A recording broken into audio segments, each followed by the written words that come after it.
ರಾಜ್ಯ ಸರ್ಕಾರಿ ನೌಕರರು 7ನೇ ವೇತನ ಜಾರಿಯಾದ ಬೆನ್ನಲ್ಲೇ ಹೊಸ ಪಿಂಚಣಿ ಯೋಜನೆ ಅಂದರೆ ಎನ್ಪಿಎಸ್ ರದ್ದುಗೊಳಿಸಿ ಹಳೆ ಪಿಂಚಣಿ ಯೋಜನೆ ಅಂದರೆ ಓಪಿಎಸ್ ಜಾರಿಗೊಳಿಸಬೇಕೆಂದು ಬೇಡಿಕೆ ಇಟ್ಟಿದ್ದಾರೆ ಮತ್ತು ಸರ್ಕಾರ ಈ ಬೇಡಿಕೆಯ ವರದಿಯನ್ನು ಪರಿಶೀಲನೆಗೆಂದು ಸಮಿತಿಯನ್ನು ಕೂಡ ರಚನೆ ಮಾಡಿದೆ. ಇದರ ಬೆನ್ನಲ್ಲೇ ಈಗ ಎನ್ಪಿಎಸ್ ವ್ಯಾಪ್ತಿಗೆ ಒಳಪಡುವ ನೌಕರರ ಪಿಂಚಣಿ ಕುರಿತು ಆದೇಶವೊಂದನ್ನು ಹೊರಡಿಸಿದ್ದು, ರಾಜ್ಯದ ಎಲ್ಲ ಖಜಾನೆಯ ಪ್ರಭಾರಾಧಿಕಾರಿಗಳಿಗೆ ಖಜಾನೆ ಆಯುಕ್ತಾಲಯದ ನಿರ್ದೇಶಕರ ಪತ್ರವೊಂದನ್ನು ಬರೆದಿದ್ದಾರೆ.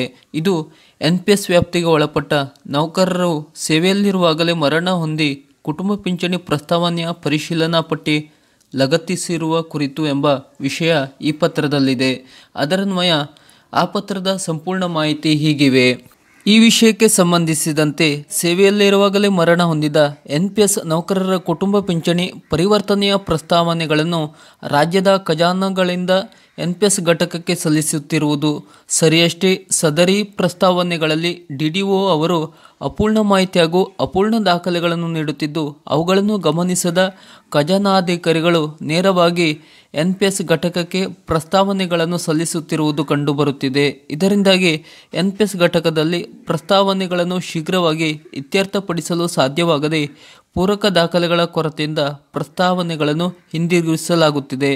ಪತ್ರದೊಂದಿಗೆ ಲಗತ್ತಿಸುತ್ತಿರುವಾಗ ಹೊಸ ಪರಿಶೀಲನಾ ಪಟ್ಟಿನಂತೆ ದಾಖಲೆಗಳನ್ನು ಸಿದ್ಧಪಡಿಸಿ ದೃಢೀಕರಿಸಿ ಕಡ್ಡಾಯವಾಗಿ ಸಲ್ಲಿಸುವಂತೆ ತಿಳಿಸಿ ಪರಿಶೀಲನಾ ಪಟ್ಟಿಯನ್ನು ಡಿಡಿಒಗಳಿಗೆ ನೀಡುವುದು ಹಾಗೂ ಸದರಿ ಪರಿಶೀಲನಾ ಪಟ್ಟಿ ಅನ್ವಯ ಡಿಡಿಒರವರಿಂದ ಪ್ರಸ್ತಾವನೆ ಸ್ವೀಕರಿಸಿದ ನಂತರ ಖಜಾನಾಧಿಕಾರಿಗಳು ಪರಿಶೀಲಿಸಿ ತಮ್ಮ ಹಂತದಲ್ಲಿಯೇ ತಪ್ಪುಗಳನ್ನು ಸರಿಪಡಿಸಿ ಪ್ರಸ್ತಾವನೆಗಳನ್ನು ಎನ್ಪಿಎಸ್ ಘಟಕಕ್ಕೆ ಸಲ್ಲಿಸುವಂತೆ ಸೂಚಿಸಲಾಗಿದೆ. ಇನ್ನು ಯಾವ್ಯಾವ ದಾಖಲೆಗಳು ಬೇಕು ಇದನ್ನು ಲಗತ್ತಿಸಬೇಕಾದರೆ ಎನ್ನುವುದನ್ನು ನೋಡುವುದಾದರೆ, ಎನ್ಪಿಎಸ್ ನೌಕರರ ಕುಟುಂಬ ಪಿಂಚಣಿ ಪ್ರಸ್ತಾವನೆಯೊಂದಿಗೆ ಖಜಾನೆಯವರ ಆವರಣ ಪತ್ರ, ನಾನು ನಿರ್ದೇಶಿತ ಒಪ್ಪಿಗೆ ಪತ್ರ, ಮರಣ ಪ್ರಮಾಣ ಪತ್ರ, ಮರಣ ಪ್ರಮಾಣ ಪತ್ರದಲ್ಲಿ ನಾಮನಿರ್ದೇಶಿತರ ಸಹಿ, ಡಿಡಿಒವರ ಸಹಿ ದೃಢೀಕರಣ, ಕುಟುಂಬ ಜೀವಂತ ಸದಸ್ಯರ ಪ್ರಮಾಣ ಪತ್ರ, ಪಾನ್ ಕಾರ್ಡ್ ಲಗತ್ತಿಸಬೇಕು. ಬೇಬಾಕಿ ಪ್ರಮಾಣ ಪತ್ರ, ಡಿಡಿಒ ಸಹಿ ಬದಲಾವಣೆ, ಬ್ಯಾಂಕ್ ಸ್ಟೇಟ್ಮೆಂಟ್, ವೆರಿಫಿಕೇಷನ್ ವರದಿ ಮುಂತಾದ ಅಗತ್ಯ ದಾಖಲೆಗಳನ್ನು ಸಹ ನೀಡಬೇಕಾಗಿರುತ್ತದೆ. ಇದರ ಜೊತೆ ಅಗತ್ಯ ಸಹಿ ದೃಢೀಕರಣಗಳನ್ನು ಸಹ ಸಲ್ಲಿಸಬೇಕು ಎಂದು ಪತ್ರದಲ್ಲಿ ತಿಳಿಸಲಾಗಿದೆ.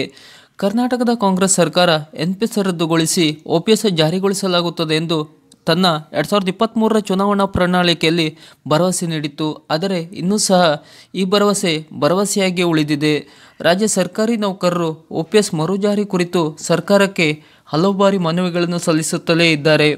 ರಾಜ್ಯದಲ್ಲಿ ಸುಮಾರು 2,65,715 ನೌಕರರು ಎನ್ಪಿಎಸ್ ವ್ಯಾಪ್ತಿಗೆ ಸೇರಿದ್ದಾರೆ. ಅಲ್ಲದೆ ಎನ್ಪಿಎಸ್ ಅಡಿಯಲ್ಲಿ ಬರುವ 1,169 ನೌಕರರು ಈಗಾಗಲೇ ಮೃತಪಟ್ಟಿದ್ದಾರೆ. 1,463 ನೌಕರರು ನಿವೃತ್ತಿ ಹೊಂದಿದ್ದಾರೆ. ಸರ್ಕಾರಿ ನೌಕರರು ವಿವಿಧ ನೌಕರರ ಸಂಘಗಳ ಮೂಲಕವೂ ಎನ್ಪಿಎಸ್ ರದ್ದುಗೊಳಿಸಲು ಹೋರಾಟ ಮಾಡುತ್ತಲೇ ಇದ್ದಾರೆ.